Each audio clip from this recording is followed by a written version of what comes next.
Hi, I'm Ava, and I'm a communications student. So there were 5 big things from my communications class that I would like to talk about today. So the first thing deals with communication itself, which has several different eras of communication. It has the Lasswell model of communication, and it also deals with the Fisk schools of communication. So the first era of communication is oral, which would be done primarily through word of mouth, and we have written communication, which would be done through letters, telegrams, and the likes. And we have print communication, which would be journalism and published papers. Then there's the electronic era of communication, and this is stuff like the radio and TV signals before the internet. And that leads us to the digital era of communication, which is communication through the internet, such as like blogs and social media.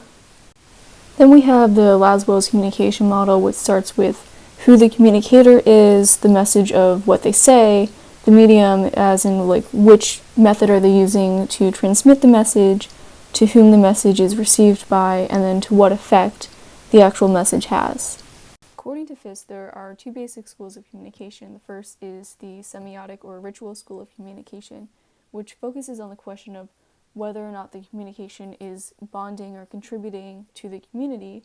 And the second is the process school of communication, which deals with if the message is being sent and received as it is intended.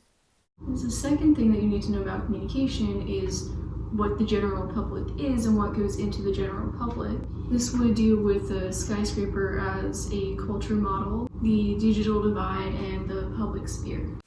Learning about the skyscraper as a model was probably my favorite thing from the class, simply because of how much I don't like it.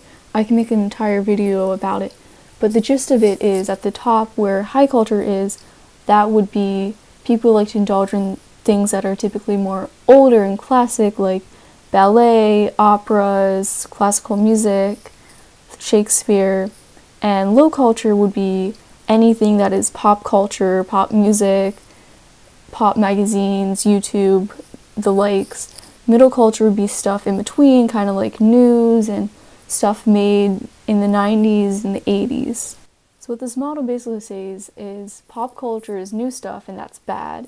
High culture is good stuff and that's anything that's old. And what I find really, really ironic about this is all of the stuff that is high culture is kind of like the opposite of pop culture, but when the stuff that's high culture came out, it was considered pop culture of the time. The textbook defines the public sphere as basically a space where the public can come together for critical public debates. The stuff in the public sphere could range from private, personal affairs to state matters and politics. The digital divide refers to the gap in restrictions, accessibility, and technology that allows a person to access the internet and access communication across different demographics. The third is the diversity of communication in media, and this would deal with race, gender, and sexuality in media.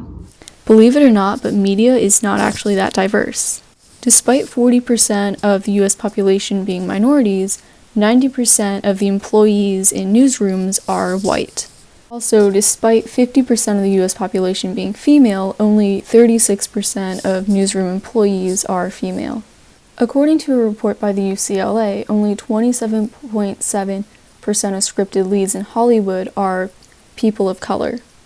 According to the Gay and Lesbian Alliance Against Defamation, in 2018, only 18.2% of the major studio films featured a character who identified as LGBTQ. The fourth thing that we have is ethics, and this deals a lot with stuff like clickbait, sponsored media articles, and privacy. Clickbait is not something exclusive to YouTubers. It's also something found in a lot of transactional journalism where readers are viewed only as eyeballs to generate ad revenue rather than people who are actually interested in reading something interesting.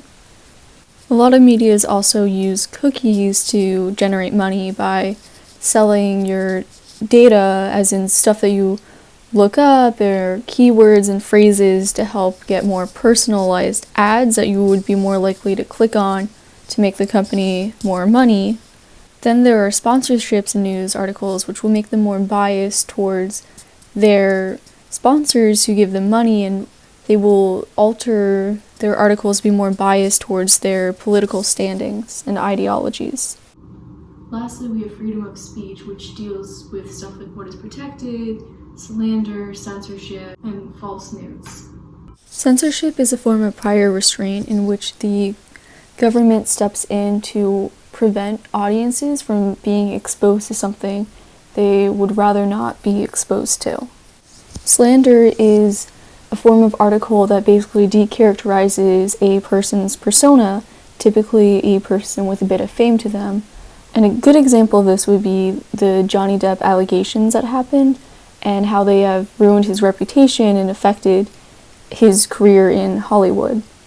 False news is, you guessed it, news that is false. A good example of this would be the circular reporting incident, where one news article claimed to have a source that linked autism to vaccines, and thus started a series of circular reporting where news articles were citing other news articles as their sources, and it led to the anti-vaxxer movement.